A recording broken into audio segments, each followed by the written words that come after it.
উজানের ঢলে পানি বৃদ্ধি পাওয়ার সাথে সাথে রংপুরের গঙ্গাচড়ায় শেখ হাসিনা সেতু রক্ষা বাঁধের পশ্চিম দিকে ধস দেখা দিয়েছে। বাঁধের প্রায় 40 মিটার জায়গার ব্লক ধসে প্রায় 50 ফুট গর্তের সৃষ্টি হয়েছে।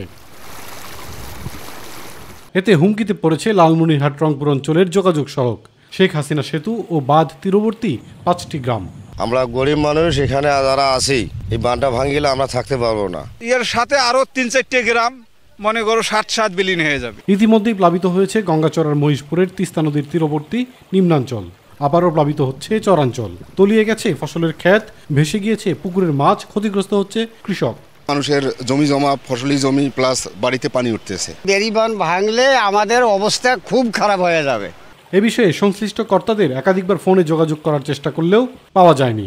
পরিস্থিতি মোকাবেলায় দ্রুত তিস্তা মহাপরিকল্পনা বাস্তবায়ন চায় তিস্তাপাড়ের মানুষ।